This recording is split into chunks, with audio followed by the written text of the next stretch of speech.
Make sure you stand till the end, guys. We'll share common mistakes people make that can cost you thousands of dollars in damages. Stay with us, we'll explain what we're talking about.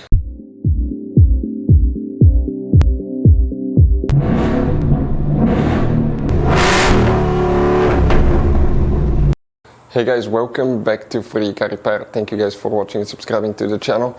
Today will be super helpful video to any of you guys having a Ford Escape, that generation here from year 2013 to year 2019. If you guys have one of those, if you need to find where the sunroof fuse is located, which fuse you need to check, it's actually up to 2 of them, where you can find them, where you can buy cheap parts, tools, fuses, relays at a good price, quick shipping, that way you do not waste your money and time. Why it's important to always test fuses and relays, all that guys will be covered absolutely free for your convenience. Make sure to stay until the end. So before we start, let us tell you a little bit about us guys. If you have that generation Ford Escape from year 2013 to 2019, this specifically is pre-facelifted version, this is the facelifted version. There will be some minor differences, we'll talk about that, but we'll make a video about every single possible fuse, relay, why we do that.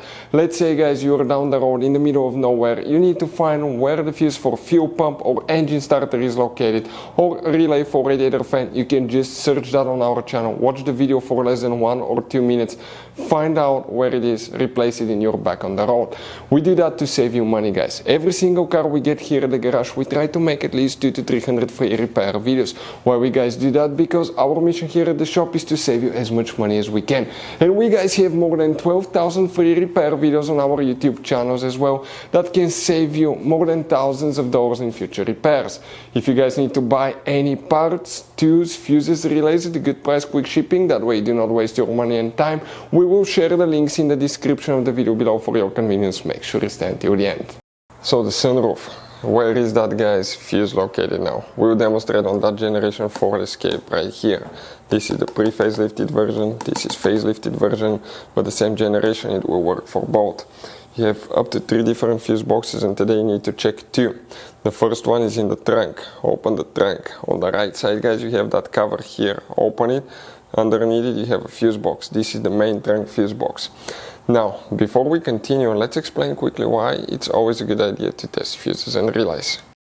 So let me explain why it's super important guys to test fuses. Fuses, not often you can see if they're burnt or they're good. Sometimes they may seem perfectly fine, you think it's a good fuse, you put it back in and you end up spending money and time on parts and problems that do not exist guys, when all you had to do, test your fuse, find out it's bad, replace it, fix your problem. So we will have a video how to test a fuse, okay, different kinds of fuses, and how to test relays guys. We're going to put the link in the description of the video below specifically to that video. Please check it out. Here guys, we need to check one fuse. You may not have that one. If you don't, you need to check another one, and we'll explain where. Come in this row of fuses here, starting on the left side. Even if you have a missing fuse, you count that spot. That's 29, 30, 31, 2, 3, 4, 5, 6, 7. Fuse 37 guys will need to be checked. Okay, if you don't have that one, don't freak out. You have one in a different fuse box. You need to open the passenger door. Once you do that, underneath the glove box, on the bottom of the glove box, you have one carpet liner with 2 turning knobs. Okay, turn, remove it, and you'll find the interior fuse box hidden behind it. Okay, that's what it looks like. And the fuse for the sunroof that you need to check is fuse number 80. You can see in the top right corner next to every fuse you have a number. That's fuse number 80 that you need to check. If you have any questions, don't hesitate to let us know. Hopefully this video was helpful, and see you guys next time.